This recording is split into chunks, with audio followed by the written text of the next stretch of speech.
A nossa luta não é contra pessoas, mas contra os poderes e autoridades, contra os dominadores deste mundo de trevas, contra as forças espirituais do mal nas regiões celestiais. Ou seja, o nosso problema não são os comunistas, não são os russos, nosso problema não é a China, o nosso problema não tem nada a ver com gente que está nessa terra, o nosso problema tem a ver com poderes que estão por trás de tudo, poderes que determinam as coisas. Então eu estou vendo gente odiando gente, e não está discernindo que tem um poder por trás.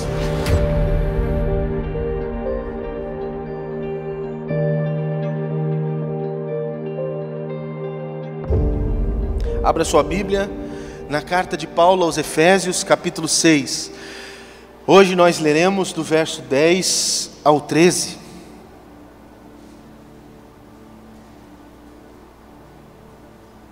Muito embora toda a nossa série está basicamente fundamentada aqui mesmo no capítulo 6, mas do versículo 10 até o 20. Mas hoje, para o que vamos falar, basta-nos até o versículo 13.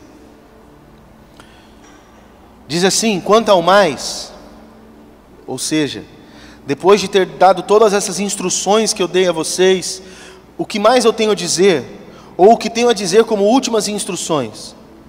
Sede fortalecidos no Senhor e na força do seu poder. Revesti-vos de toda a armadura de Deus para poderdes ficar firmes contra as ciladas do diabo. Porque a nossa luta não é contra sangue e carne, e sim contra os principados e potestades, contra os dominadores deste mundo tenebroso, contra as forças espirituais do mal nas regiões celestes. Portanto, tomai toda a armadura de Deus, para que possais resistir no dia mau, e depois de terdes vencido tudo, permanecer inabaláveis. Até aqui. Vocês perceberam aqui o clima que o Paulo termina essa carta? Ele, obviamente, vai fazer uma bênção final aqui, no final desse capítulo, aqui a partir do versículo 23, mas das últimas de suas considerações a essa igreja, ele diz: olha, falei tudo isso que falei a vocês, mas vocês precisam estar atentos para esta realidade. Tem algo acontecendo diante de vocês que vocês não estão sabendo se portar. Vocês não estão apercebidos de uma realidade que está diante de vocês. E porque vocês não estão apercebidos, vocês estão reagindo da forma errada. Vocês estão se relacionando com as pessoas de maneira errada, e estão vivendo a vida de maneira errada, porque vocês não estão notando algo que está acontecendo diante de você. E sobre o que nós estamos falando, sobre o que Paulo está aqui falando, e algo que nós precisamos notar, é justamente sobre uma mesma dificuldade que eu tenho visto as pessoas tendo. De modo geral, a maioria das pessoas, elas vivem ignorantes a respeito da realidade que nos cerca nesse mundo. A maioria das pessoas vivem ignorantes a respeito das coisas que nos cercam neste mundo. Acontece que essa realidade, ela vai determinar muito das coisas que acontecem neste mundo, e esse é um problema, porque se eu não noto justamente realidades que estão aqui, e essas realidades determinam muito do que acontece no meu dia a dia e na minha vida, eu estou vivendo uma vida alienado justamente de forças e situações que são causas de acontecimentos. E quando nós procuramos respostas e tentamos gerar soluções para tais coisas, nós tomamos a tratativa errada, porque nós entendemos a causa errada. Sabe o que é isso? É você tomar remédio a vida toda para uma coisa que você não tem aquela doença, e você tem outra que tem causado um sintoma. Mas como você às vezes percebe o sintoma e não sabe a realidade da causa, você se medica a vida toda para uma situação. Eu lembro de um momento e de uma situação onde o Cezão, meu amigo, passou bastante tempo com dores de cabeça e enxaqueca. Anos, né, César? Anos. E sempre que a gente conversava, a gente orava, pensava e falava, e enxaqueca e dor de cabeça, e ele tomava remédio para enxaqueca e dor de cabeça, até um dia, que eu não me lembro exatamente como foi, mas um dia ele descobriu que a questão era problema de pressão. Então todo o remédio que ele tomou a vida toda para enxaqueca nunca fez o efeito que devia, porque a causa não era aquilo que ele pensava. Ele percebia o sintoma, mas por não entender a causa, ele tratava o sintoma da forma errada, e passou uma vida com enxaqueca, porque não sabia por que aquilo estava acontecendo. E vocês passam por situações na vida, vocês têm relacionamentos com pessoas, e questões se lhes acontecem, e vocês lutam contra essas coisas, e lutam contra pessoas, e pensam que pessoas estão fazendo coisas contra vocês, e não entendem que muitas das coisas que têm acontecido, a origem não está nisso que você está vendo, a origem está justamente no que você não tem conhecimento ainda. Alguns de vocês têm a vida toda tomado remédio para enxaqueca da vida, e não entendem que o problema de vocês não é uma simples dor de cabeça, é um problema de pressão. E vocês entenderam a metáfora, e essa metáfora cabe para cada um de vocês em áreas distintas. Paulo está falando justamente a respeito disso, que existem coisas que não estão visíveis, mas que determinam acontecimentos aqui, nesse momento. Mas essa ignorância que nós temos a respeito disso, ela é fruto de uma confusão que nós fazemos entre aquilo que nós podemos perceber com os nossos sentidos e aquilo que existe de fato. Uma coisa é o que nós conseguimos perceber com os nossos sentidos, outra coisa é o que existe de fato. Muito do que de fato existe, nós conseguimos perceber, conceber e assimilar a partir dos nossos sentidos. Ou seja, nós sabemos que certas coisas existem porque as vemos. Nós sabemos que certas coisas existem porque nós as ouvimos. Nós sabemos que certas coisas existem porque nós as tocamos, porque nós as ingerimos. Mas existem coisas que estão para além das percepções possíveis. E estão para além, inclusive, de testes laboratoriais. Existe uma realidade que não está passível de ser assimilada por esses sentidos que temos. E por isso nós fazemos essa confusão e não sabemos lidar com isso. Porque nós lidamos normalmente com coisas que nós percebemos por sentido. E nós reagimos ao mundo a partir do que estamos percebendo com os nossos sentidos. Então, quando alguém diz algo para nós, que às vezes nos ofende, nós fazemos análise a partir do que ouvimos e a partir de como estamos vendo. Então nós olhamos para uma pessoa, vemos ela falando com a gente, e a gente analisa que, bem, o jeito que essa pessoa falou, as palavras que essa pessoa utilizou, como ela gesticulou, então ela quer dizer isso com tais palavras. Ou seja, nós fizemos uma análise a partir de sentidos. Mas a realidade não se resume aos sentidos. A realidade não se resume ao que podemos perceber com os nossos sentidos. As nossas percepções sensoriais, elas não dão conta de verificar toda a realidade. Elas apenas dão conta de verificar realidades sensoriais. Mas a realidade extrapola os nossos sentidos. Então a nossa interpretação da realidade está comprometida de forma parcial. Por quê? Porque o que para nós é verdade, é uma verdade que assimilamos pela percepção do que nos é possível perceber com os sentidos. Então nós dizemos, isso é uma realidade porque eu vi, isso é uma realidade porque eu ouvi, isso é uma realidade porque eu senti. Mas e as coisas que existem para além dos sentidos? Então a gente fica sem isso. Então a nossa concepção de verdade, de realidade, está parcial quando usamos apenas esses nossos sentidos. Existe, portanto, uma realidade de ambientes invisíveis e não perceptíveis pelos nossos sentidos, e que estão cheios de seres não humanos. Agora nós estamos aqui vendo pessoas, cadeira, e tem uma luz que nos capacita a enxergar, e nós sentimos o ar condicionado, e temos esse sentido e sabemos que aqui tem um ambiente de pessoas. Mas existe um ambiente invisível onde tem seres que nós também não os vemos, e que não são humanos, eles estão aí. E para muitas pessoas, inclusive, isso existe, mas isso existe lá. Então a ideia das pessoas é, ou isso está lá no céu, ou isso está lá no inferno. Isso é uma mentalidade medieval que nos afasta de dois planos. Então tem um mundo que é o céu que está lá, e tem um mundo que é o inferno que está lá. Mas a realidade que a Bíblia se nos apresenta é que essa realidade invisível com esses seres não humanos, ela não está nem lá e nem lá, está aqui. São realidades que são concomitantes, coexistentes e perpassam um ao outro aqui.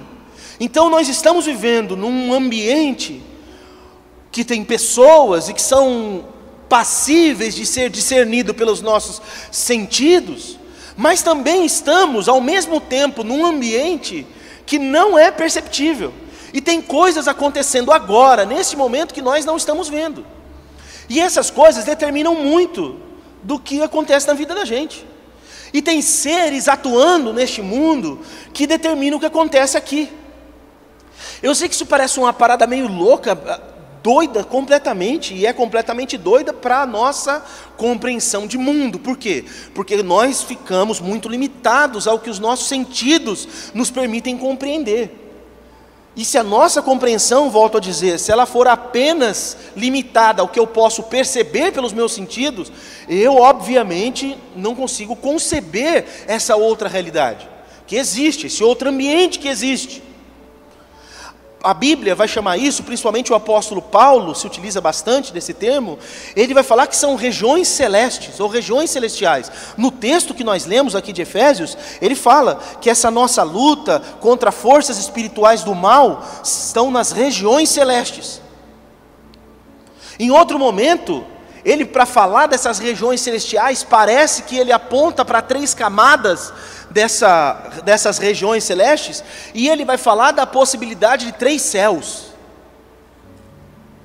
que inclusive ele foi numa visão, ele não sabia se tinha sido apenas uma visão, ou se ele foi arrebatado em espírito, mas ele diz na primeira carta aos Coríntios, na segunda aos Coríntios, aliás, no capítulo 12, ele fala que ele foi levado para esse outro plano, e que ele chamou esse plano de o 3º céu, e que Deus estava lá, Deus habita no 3º céu. Então poderíamos pensar que existem 3 planos que coexistem, se perpassam.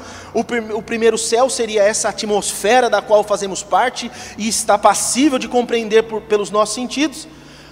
O segundo céu, que é esse ambiente onde existem vários e diversos seres, que vamos falar a respeito deles.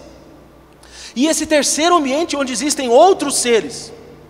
Mas todos esses ambientes, eles são interconectáveis. Muito embora alguns seres não conseguem, por algumas razões específicas, a gente vai tratar isso, agir ou interagir com esses outros mundos. Mas vocês vão ver no decorrer dessa série, o quanto que alguns desses seres interagem e demais com esse nosso plano aqui. E nós vamos falar mais a respeito disso com mais detalhes. Esses ambientes, eles são habitados pelo que a Bíblia vai chamar de anjos, demônios, poderes de toda forma e espécie. Nem tudo que existe para lá são anjos, tem outras coisas. Vamos explicar isso com mais calma em outro momento. Eles são organizados hierarquicamente, têm influência direta do que acontece na terra e na vida das pessoas, mas também é fortemente determinado por coisas que acontecem na terra. Então veja, esses mundos, os seres que tem nesses mundos, eles agem aqui no mundo e determinam coisas aqui no mundo.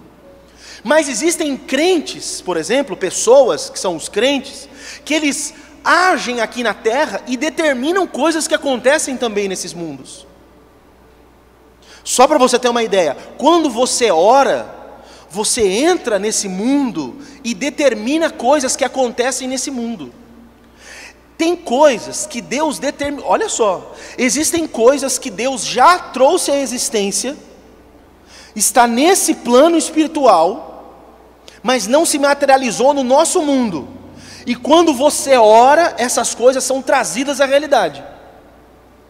A oração tem um poder que o crente não conhece, por isso o crente não ora como devia. O crente não entende o poder que é a oração. Quando alguém ora, ele se comunica com esses outros planos e determina. Para você ter uma ideia, quando você ora, você não entra só nesse segundo plano. Você entra nesse terceiro plano, que é seria o chamado terceiro céu. Porque você entra direto diante do trono da graça.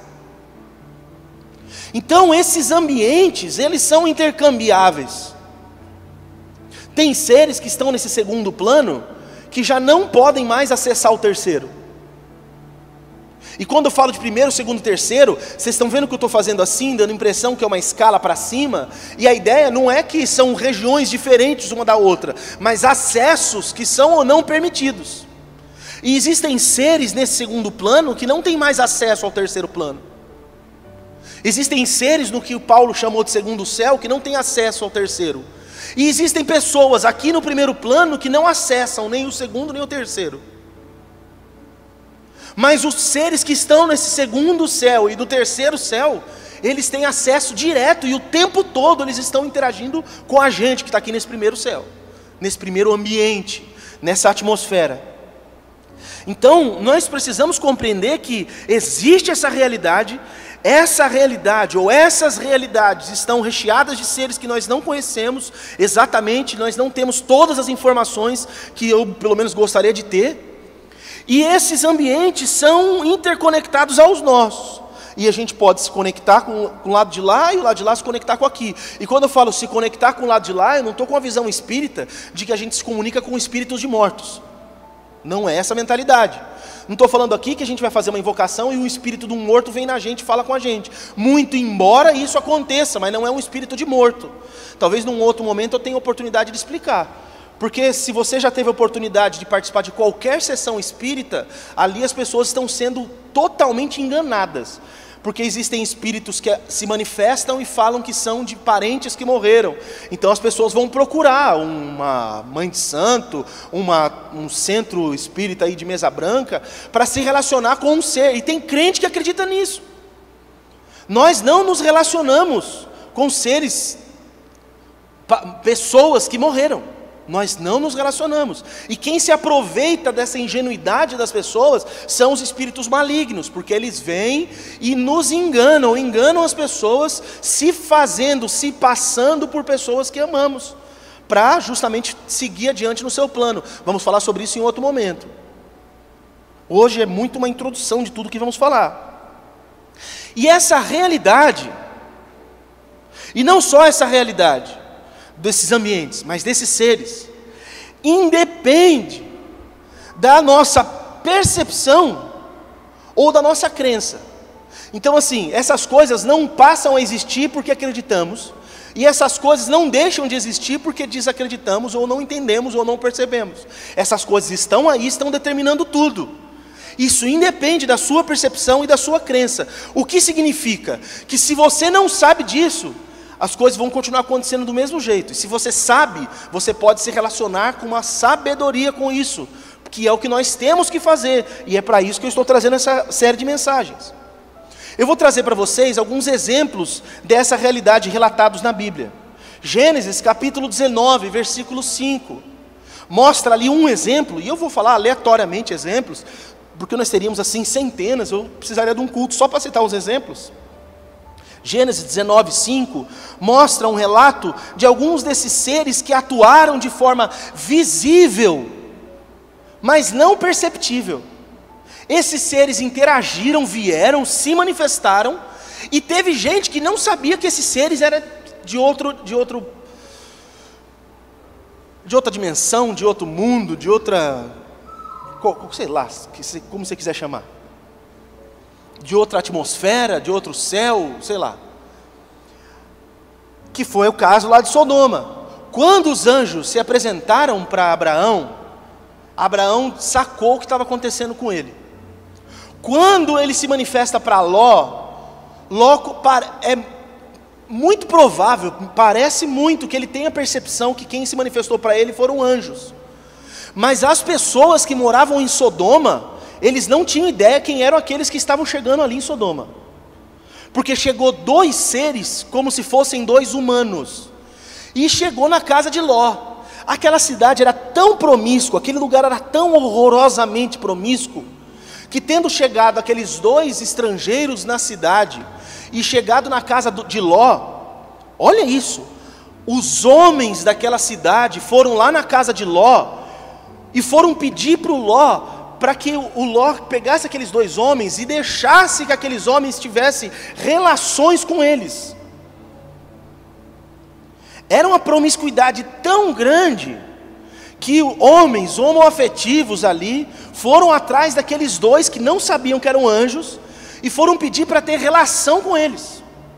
Então, anjos estiveram na cidade de Sodoma, e Sodoma não percebeu que quem estava lá eram anjos. Então existem situações onde seres desse plano, como por exemplo anjos, atuaram de forma visível, mas não foi perceptível. Inclusive Paulo fala assim, que quando nós somos dados a hospitalidade, ou seja, quando a gente abre a porta da casa da gente para estranhos, aqui parece que é mais difícil nessa nossa região, mas eu vi, por exemplo, os nossos irmãos nordestinos lá do sertão com esse dom, todo mundo abre a porta da casa e vai entrando quem for, não tem ideia quem é a pessoa, entra, seja bem-vindo, eu tenho um queijo na geladeira, eu corto para você, é o último queijo, é a última fazida de café, mas você come do meu queijo, toma do meu café e entra na minha casa, mas não tem ideia quem é você. E a Bíblia fala que pessoas que fazem isso, algumas pessoas já hospedaram anjos em sua casa sem saber que eram anjos. Então, é de forma visível, mas não perceptível. Existem outros casos, como o exemplo de Lucas, capítulo 2, do verso 8 ao 15, onde seres deste mundo se manifestam de forma visível, mas perceptível. Então, por exemplo, esse caso que eu estou citando aqui, é aquele caso onde os pastores estavam no campo e receberam um anúncio do nascimento de Jesus. Um anjo aparece para eles, fala com eles, explica o que está acontecendo. Aqueles anjos já ficam assombrados, e como se não bastasse um anjo aparecer para falar com eles, de repente um exército inteiro de anjos aparecem e começam a cantar glória a Deus nas alturas, paz na terra aos homens de boa vontade, e começam a cantar louvores, porque estava falando sobre o nascimento do Messias. E os anjos, os pastores, todos eles perceberam o que estava acontecendo, aquela aparição angelical, discerniram o que era aquilo, e saíram correndo para encontrar-se com o menino que havia nascido, o Messias. Existem outros exemplos, como por exemplo, de Jó, capítulo 1, do verso 6 ao 12, onde a Bíblia narra que esses seres estão agindo de alguma forma aqui, mas de forma invisível. Jó relata, o livro de Jó, esse trecho que eu falei, do versículo 6 ao 12, ele relata aquele acontecimento onde o próprio Satanás, quando ele ainda tinha permissão para entrar diante de Deus no céu, ele está diante de Deus, e Deus pergunta: onde você estava? E ele fala assim: eu estava aí na terra, rodeando e vendo tudo o que está acontecendo. E tendo visitado a terra e visto as pessoas da terra, Deus questiona: você por acaso viu o meu servo Jó? E ele fala assim: vi. Ele viu Jó, conhecia Jó, sabia da família de Jó, sabia de tudo de Jó, ele tinha uma relação completa da vida de Jó. E Jó não estava ciente do que estava acontecendo. Mas aconteceu uma conversa entre seres espirituais, por conta de pessoas na terra. O livro de Jó relata isso. E não só o livro de Jó, tem muitos exemplos, mas quero dar outro. O livro do profeta Zacarias, do capítulo 3, do verso 1 ao 10, mostra uma cena muito parecida que aconteceu com o livro de Jó. Tinha um sumo sacerdote daquela época que se chamava Josué. E esse sumo sacerdote, de alguma forma, ele não estava tão puro quanto deveria, por ser o sumo sacerdote. E o Satanás está também de novo lá no céu, e vai acusar o Josué, sumo sacerdote, diante de Deus. Vai acusá-lo. Deus logo fala assim para um anjo: pega a roupa limpa, troca essa... É um símbolo para falar de alguma coisa espiritual que está acontecendo. Vamos purificar este homem para que ele cumpra o seu ofício, sem a acusação de Satanás. Então, de novo, tem um anjo que sabe o que está acontecendo na terra e vai diante de Deus para acusar aquela pessoa. Então, mais uma vez, nós vemos alguns desses seres atuando de forma invisível. Eles estão agindo, inclusive com respeito a nós, mas não estão sendo vistos.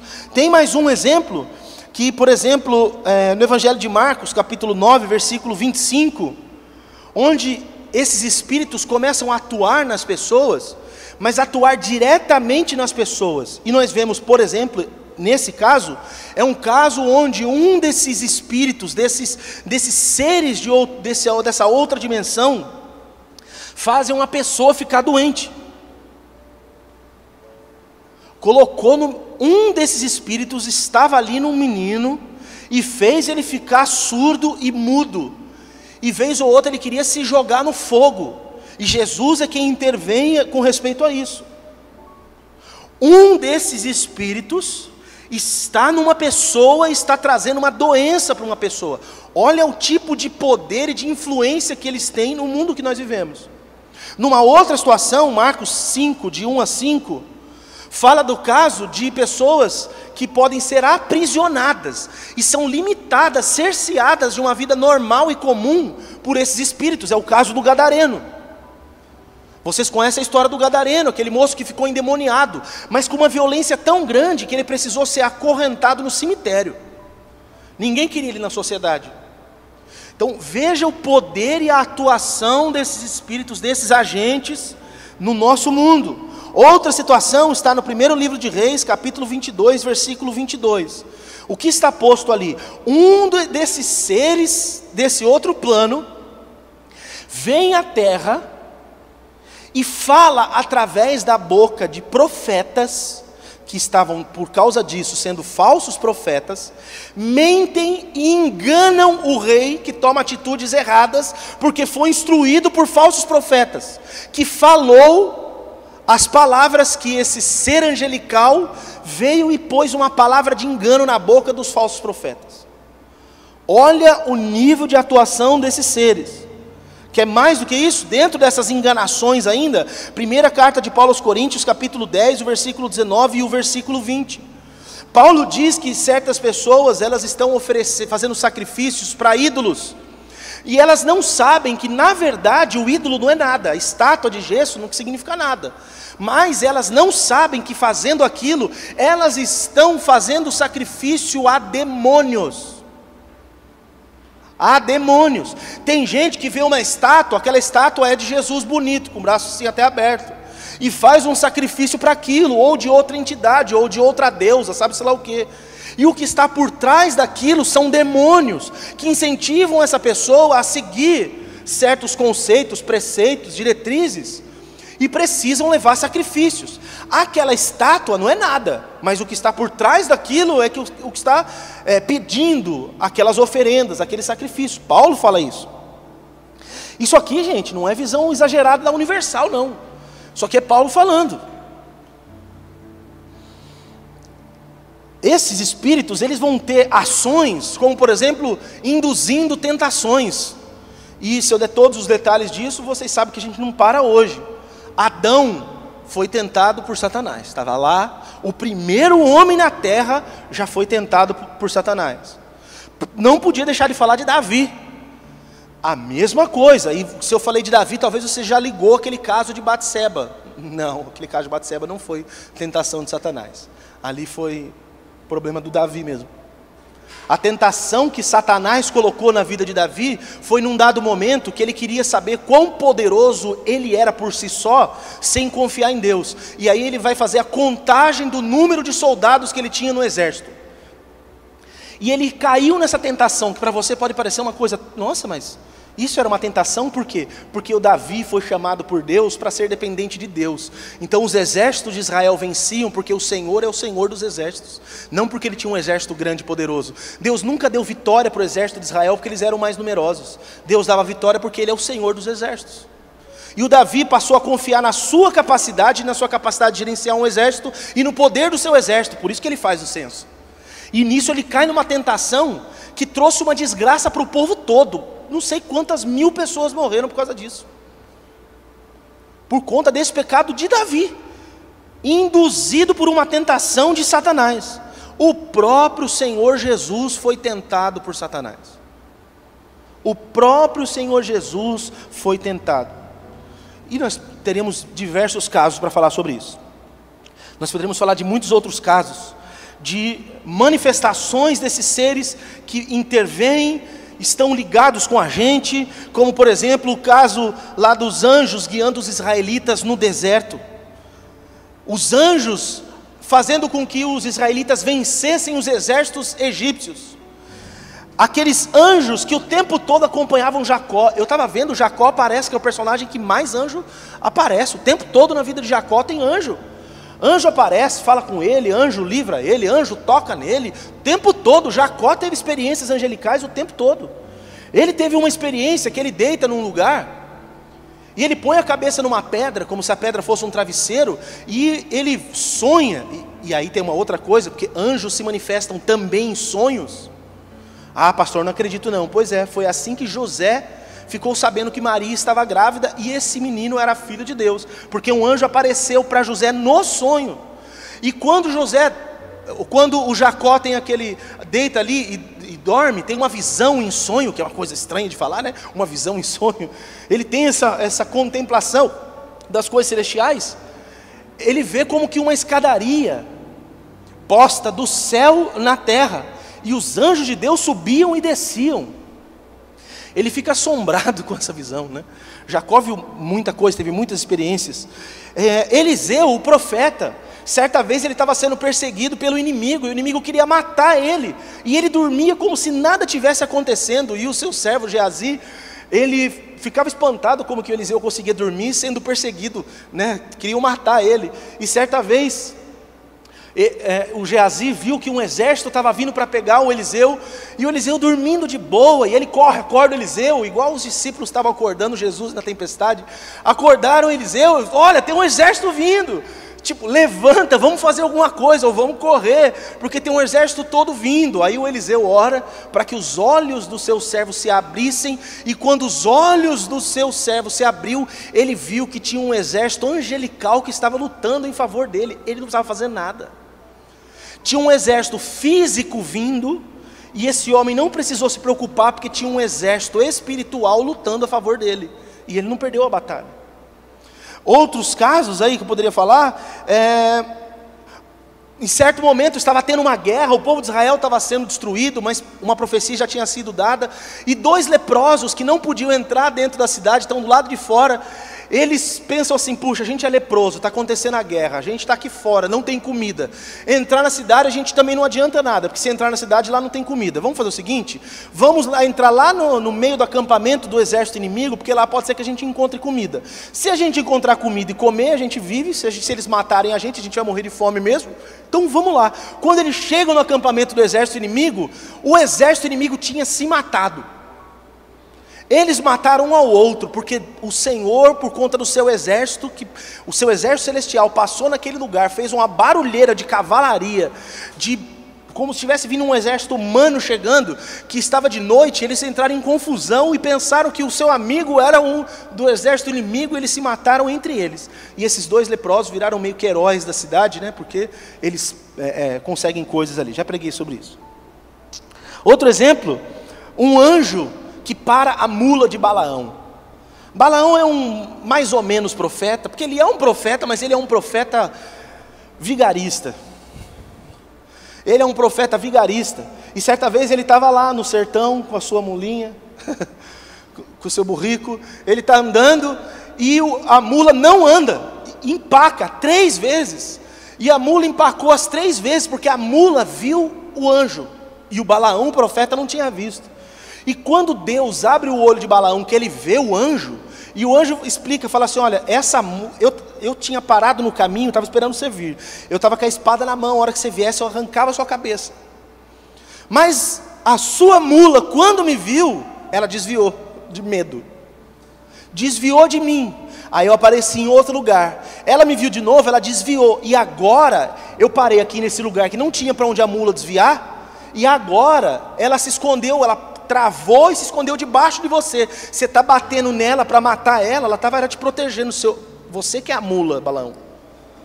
Porque ela estava te protegendo, e se protegendo, eu teria te matado antes. E você está querendo matar. Aí Deus abre a boca, você sabe essa história, né? Deus abre a boca da mula, e a mula, poxa vida, eu não sei o que é pior, ver o anjo ou a mula falando. Que cena desse profeta, né?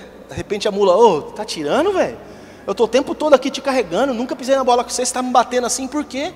Tá louco, né? E o Balaão responde de boa. O que é a mula falando? Ah, pastor, eu não consigo acreditar nessas histórias, não. Rapaz, eu acredito. Até se o casco da mula falasse, eu acreditava. Está na Bíblia até o casco. Se o casco falar, eu acredito. Não precisa nem ser a mula com a boquinha dela, não.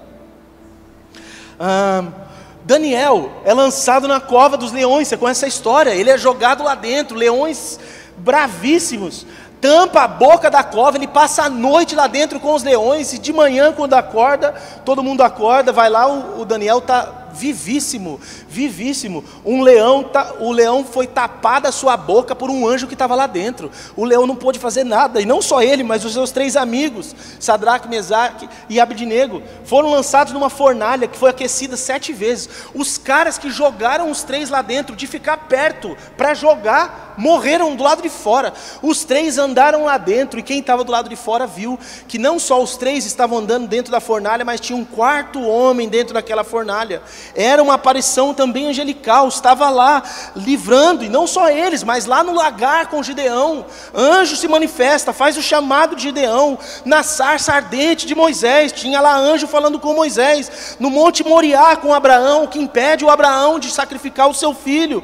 Na cadeia com Pedro. Quantas são as aparições desse mundo invisível? Isso sem contar outras descrições, como por exemplo dos seres viventes que estão diante do trono de Deus. Estão diante do trono do Cordeiro, seres viventes que são assombrosos. Se eu visse um desses, eu não teria dúvida que é um demônio de tão feio.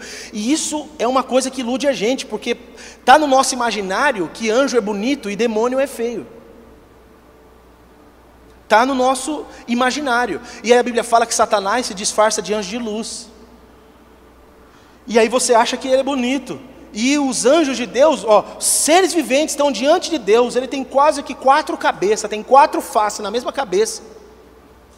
6 asas, ele tem olho na asa. Você é louco? O cara tem olho na asa. Ele é estranho para chuchu. E os 4 rostos dele não é 4 rostos de gente. Tem rosto de bezerro, de boi, de águia. Ele é esquisito. Aí você fala, nossa, faltou criatividade para Deus, né? Ou sobrou criatividade para Deus. Eu não sei, de repente os nossos animais é que são uma representação desses seres que já existiam. Sei lá. Mas esses seres são esquisitos. A descrição do querubim, lá no livro de Ezequiel, fala que o pé do querubim é pé igual de bode.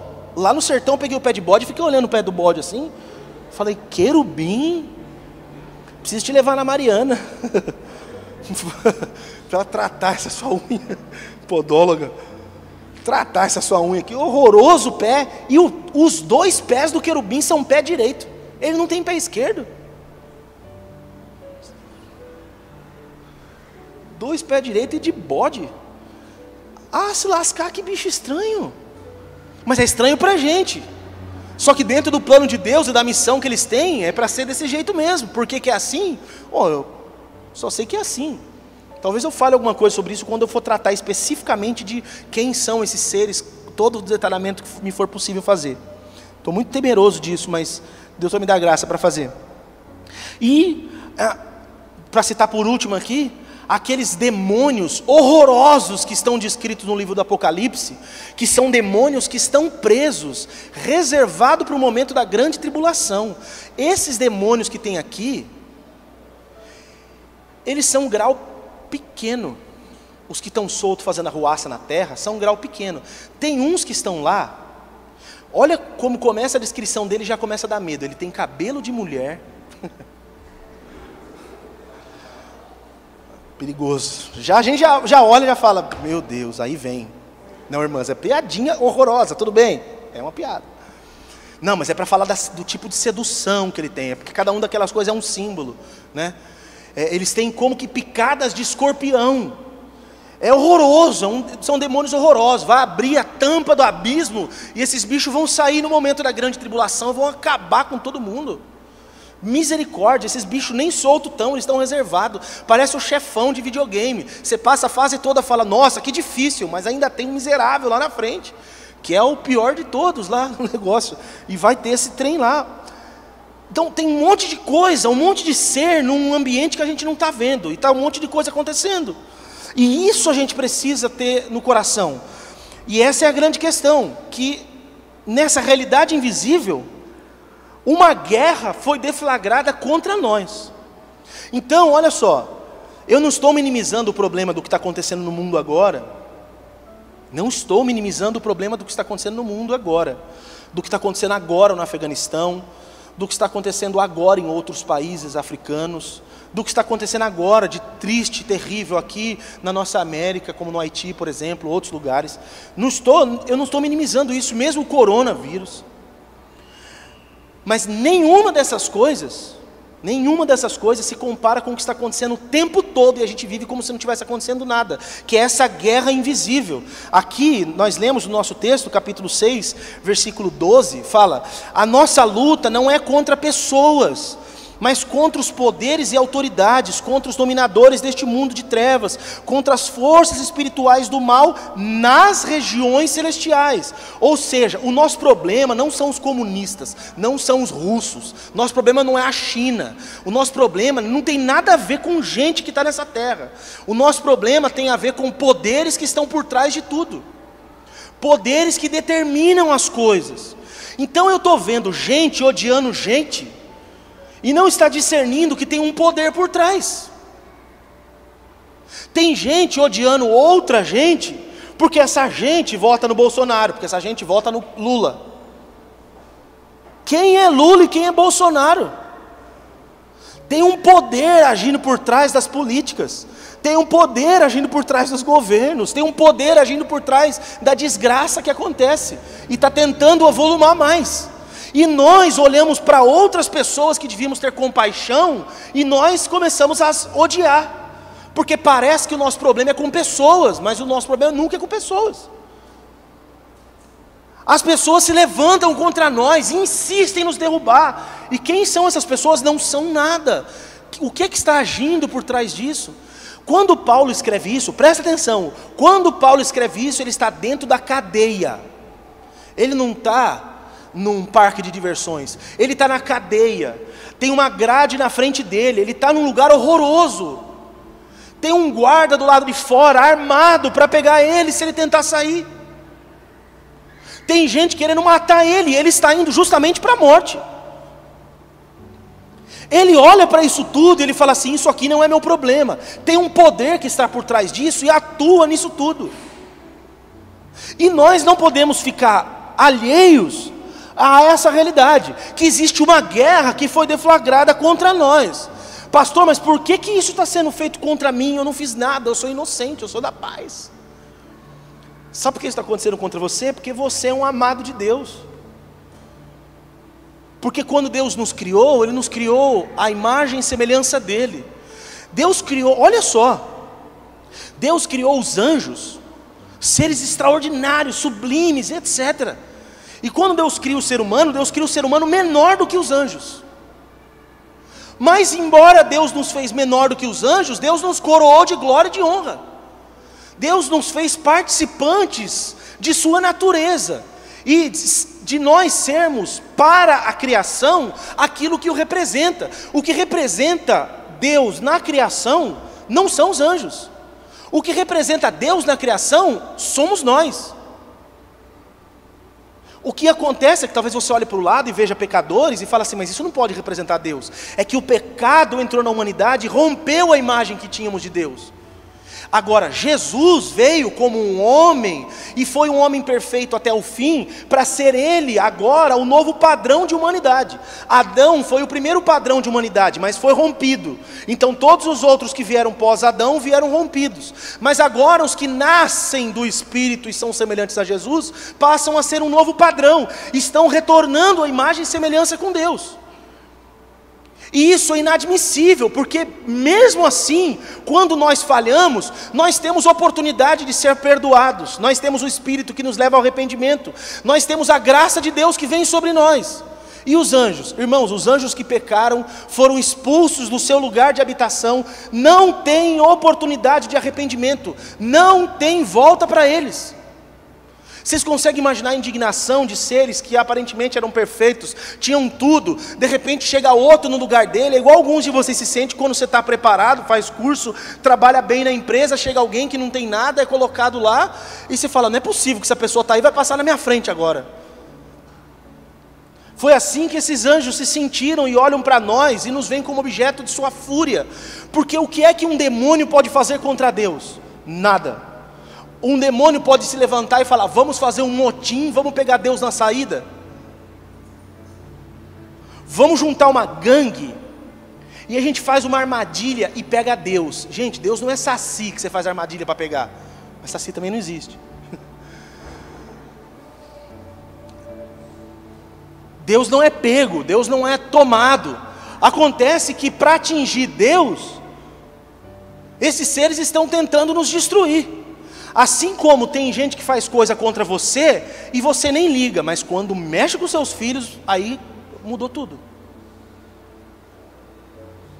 E nós estamos sendo atacados, porque somos amados do nosso Pai. Então você não pode deixar de ter essa consciência. Veja, por exemplo, Paulo, o apóstolo Paulo. Certa vez, 1 Tessalonicenses capítulo 2, verso 18, ele diz: nós quisemos visitá-los. Eu mesmo, Paulo, o quis, e não apenas uma vez, mas duas. Satanás, porém, nos impediu. Satanás ficou ali atrapalhando o trabalho do Paulo o tempo todo, levantando pessoas, levantando gente para denunciar, fingindo ser profeta, falando bem de Paulo, travando Paulo, impedindo Paulo, o tempo todo. Outro caso, Lucas capítulo 22, 31, Jesus falando com os discípulos, mas especificamente com Simão, o Pedro, porque o Pedro tinha dito, não, se o senhor for para a morte, até onde o senhor for, eu vamos junto, não vamos te deixar nem um minuto. Aí de repente Jesus fala assim, Simão, Simão, Satanás pediu vocês para peneirá-los como trigo. O diabo queria acabar com vocês, sacudir a vida de vocês até não sobrar nada. Eu é que roguei ao Pai por vocês e não deixei isso acontecer, mas o diabo estava querendo acabar com vocês. Outra situação dessas, Daniel capítulo 10, o verso 12 e o verso 13. Acontece o seguinte, Daniel era um homem muito amado de Deus, e ele estava buscando entender de Deus os processos que estavam acontecendo com a nação de Israel. E certa feita Daniel se coloca diante do Senhor, em uma das vezes que ele ora, e ele busca a Deus em oração, e ele faz uma oração e fala coisas com Deus. 21 dias depois, um anjo aparece para ele e fala, Daniel, você é um homem muito amado. Quando você se colocou diante de Deus e começou a orar pela sua questão, Deus me enviou com a resposta para trazer a você. Aí você fala assim, 21 dias, pastor, está pior do que os correios. Vocês sabem o que é isso, né, irmãos? Está pior do que os correios, 21 dias. Mas aí ele explica o que aconteceu, porque demorou para chegar a mensagem. E Daniel ali, ó, jejuando, buscando a Deus, e querendo e clamando, e a resposta não chegava de jeito nenhum. Mas aí o anjo fala, sabe o que aconteceu? Logo que você começou a orar, eu saí de lá com a resposta para você. Mas, quando eu cheguei por aqui, por perto, o príncipe da Pérsia se me opôs. Um poder espiritual que governava a cabeça do rei da Pérsia, do Shah da Pérsia. Esse poder espiritual se opôs a esse anjo e não deixou o anjo chegar até Daniel. Olha só, Daniel orou, a resposta saiu do céu, mas não chegou até Daniel. Porque foi interrompido em algum momento chegar, porque um demônio se opôs a um anjo e não deixou ele passar. Aí o anjo fala assim, até que veio Miguel, um dos príncipes do céu, veio e ficou lá lutando no meu lugar, e eu saí de lá e vim aqui, para trazer a sua resposta. E a hora que eu fui embora, o príncipe da Pérsia vai parar de se opor, mas aí logo em seguida vai vir outro príncipe, e depois outro em seguida, porque os poderes demoníacos vão se avolumando, e vão dominando governos que dominaram o mundo naquela época. Você entendeu isso? Tinha algo da parte de Deus para chegar para Daniel, e não chegou, porque anjos estavam batalhando por aquilo. Um de Deus e outro das trevas. Mas e um demônio, e um anjo, não dá para um anjo matar um demônio? Não, eles não são mortais. Aí está a treta. O Alisson vai ficar triste com isso. Eles não são mortais. Não dá para pegar a espada e cortar o demônio assim. É o sonho da vida do Alisson. Pegar uma espada e cortar o demônio. Deve ter um jeito. Só os anjos que não descobriram ainda, né? Eles são incompetentes pra caramba. Vamos deixar para lá.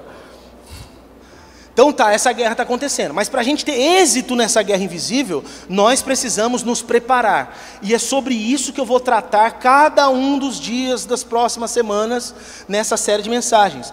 Nós vamos conhecer o campo de batalha onde essa guerra é travada, nós vamos verificar quais são esses seres não humanos que habitam esses ambientes invisíveis, nós veremos quem é o inimigo, quais são suas armas e estratégias, nós saberemos quem são os nossos aliados e qual é o papel deles nessa guerra, nós descobriremos qual é a nossa fonte de poder para guerrear, nós veremos quais são as armas que dispomos para a batalha e como utilizar cada uma delas, e nós aprenderemos a construir uma torre de vigia e socorro para nos dar suporte nessa guerra.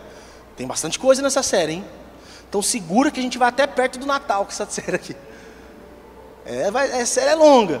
Então esse é aquele tipo de série para você vir com um caderninho na mão, anotar cada uma das coisas, porque tudo isso tem que ser colocado em prática, porque fazendo isso, como diz o apóstolo Paulo, depois de ter feito tudo, você vai permanecer de pé.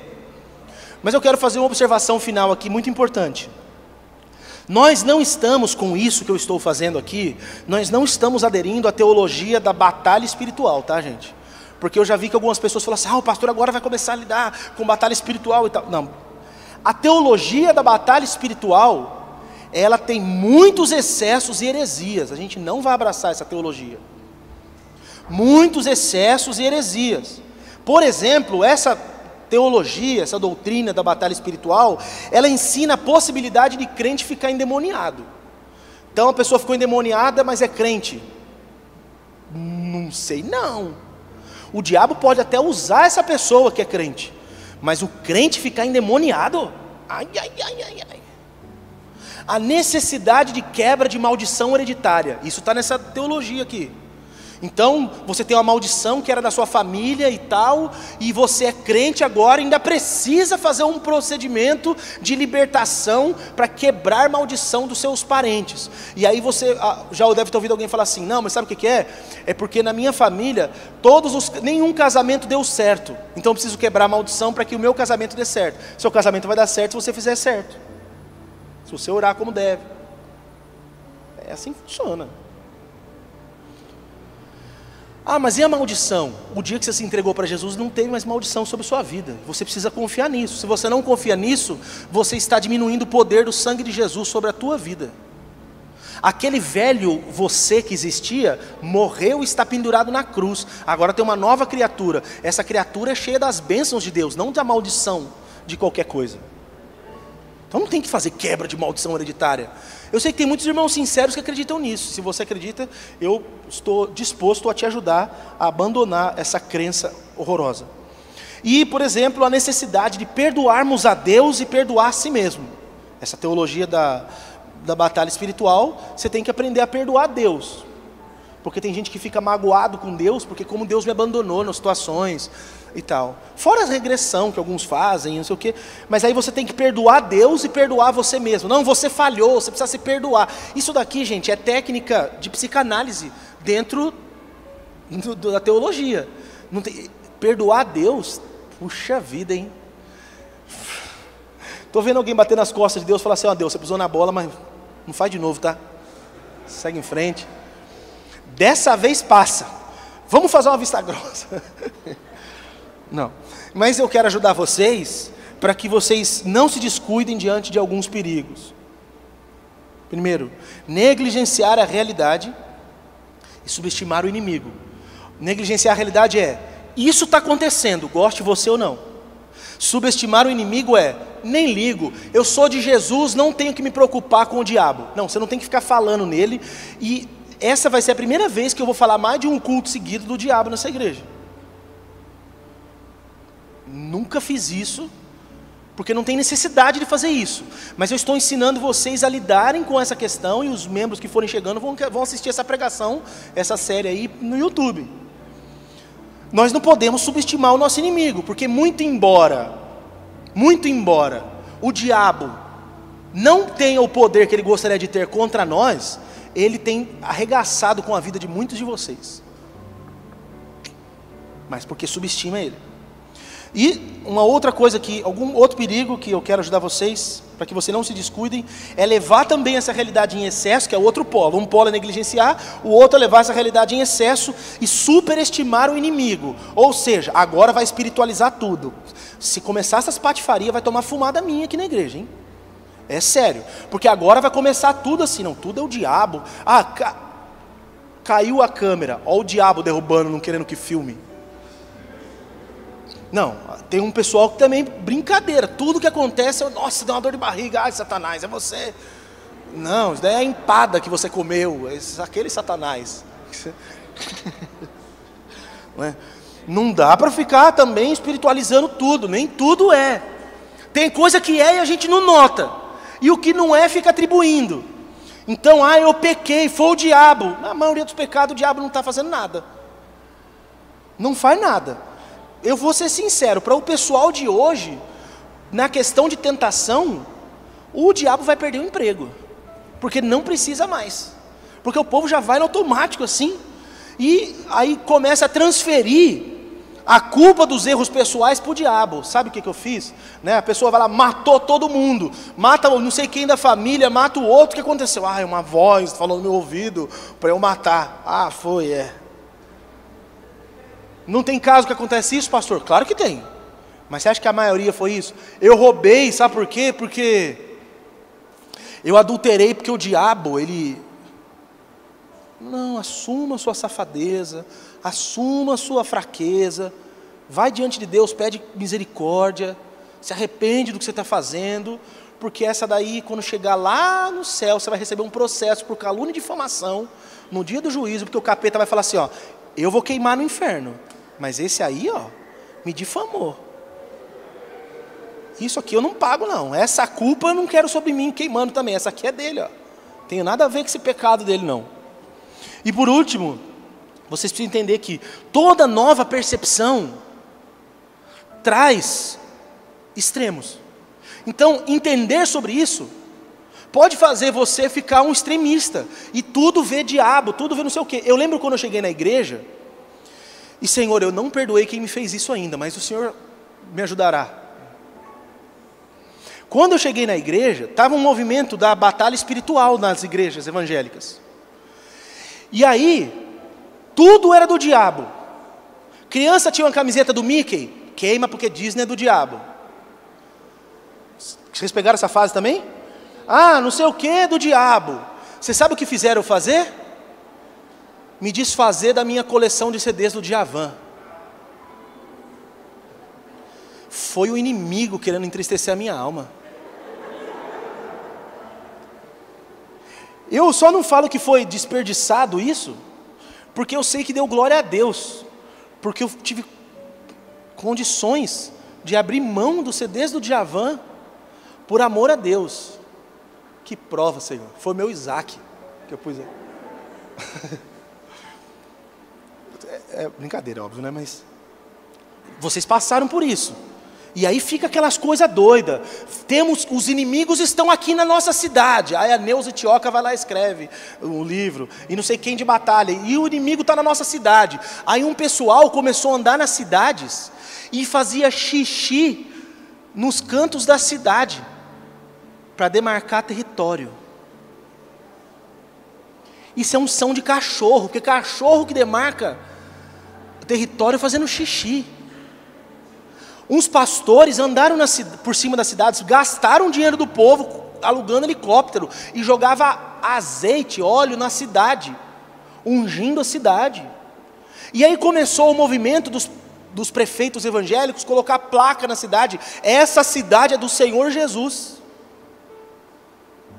Não, pastor, mas isso é bênção, mas não demonstra a verdade. Essa cidade Sumaré é do Senhor Jesus? Não é, gente, eu quero que seja, mas não é. Se isso daqui é do Senhor Jesus, isso aqui é o reino de Deus, misericórdia, o reino de Deus está precisando de umas reformas. O reino de Deus está muito esburacado para o meu gosto. O Piauí está menos problemático do que... O sertão do Piauí está menos problemático do que Sumaré em alguns quesitos. A corrupção, a prostituição, a criminalidade, eu não estou vendo, é reino de Deus isso? Não, está errado. Então é bonito e tal, isso só demonstra que tem muito evangélico na cidade. Mas do mesmo jeito tem um negócio numa praça lá do Rotary, tem um outro negócio da maçonaria, tem um outro negócio não sei de quem. E os evangélicos vão ficar muito bravos quando o pessoal do candomblé começar a pegar as praças para cuidar e colocar lá assim: essa praça é do Exu Caveira. Aí os crentes vão: ai, misericórdia, ai, não sei o quê. E aqui eu quero abrir um parêntese: você faz muito draminha quando fala do Exu Caveira, mas assiste o Thor. O Exu Caveira é uma divindade dos africanos e é um problema porque é dos negros. Porque o Thor, que é bonito, de olho azul, cabelo e é forte, másculo, ele não tem problema. Mas se você não sabe, na mitologia dos caras, na religião dos caras de lá, é diferente da mitologia da religião africana. Para o Exu se sacrifica lá uma galinha, né, mãe? Uma galinha. Para o Thor, para os deuses lá dos caras, sacrificava a gente. Então você acha ruim o Exu Caveira e assiste o Thor. Para de hipocrisia, isso aí é babaquice. Não, eu tenho que gostar do Exu Caveira, pastor? Não, só não seja hipócrita, tá? Porque a gente fez uma mística pior, porque a gente está falando da religião dos negros africanos, é por isso. Vocês não têm ideia o quanto que essa questão racista influencia no nosso ponto de vista sobre essas divindades de outras religiões. Tá? É tudo a mesma coisa, é tudo demônio que está por trás disso do mesmo jeito. Mas indifere, mas para o crente do nosso país, se tiver assim como é que chama? A marreta do Thor num lugar consagrado a Thor, a Odin, que bonito, Odin, que bonito, aí ninguém acha ruim, mas se tiver lá Exu Caveira, tá o crente: ai, misericórdia, o sangue de Jesus tem poder. Olha, tem poucas coisas no meio da fé evangélica mais supersticiosa do que o sangue de Jesus tem poder. Mas vamos falar sobre isso também nessa série. Vocês viram que tem muita coisa para a gente falar, né? Então é hora de vocês terem consciência, porque é hora de lutar, é hora de você se fortalecer para essa guerra, é hora de você tomar suas armas e lutar, porque nós precisamos permanecer de pé até o dia da bendita vinda do nosso Senhor Jesus Cristo. Amém?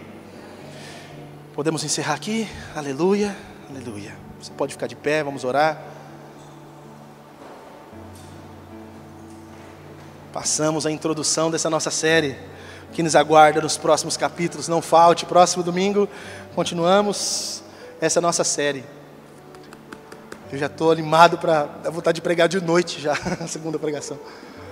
Mas não.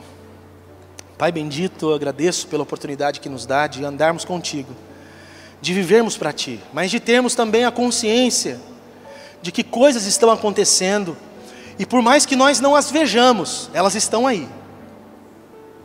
Ensina-nos a nos relacionarmos com este mundo, de modo que não sejamos destruídos, e nem venhamos atacar quem não é nosso inimigo. Que não sejamos iludidos por forças malignas, por dominadores das trevas. Permita que sejamos sóbrios, que vejamos com olhos espirituais, que não sejamos bitolados como alguns que se tornam fanáticos, e abraçando toda espécie de crendice e novidade.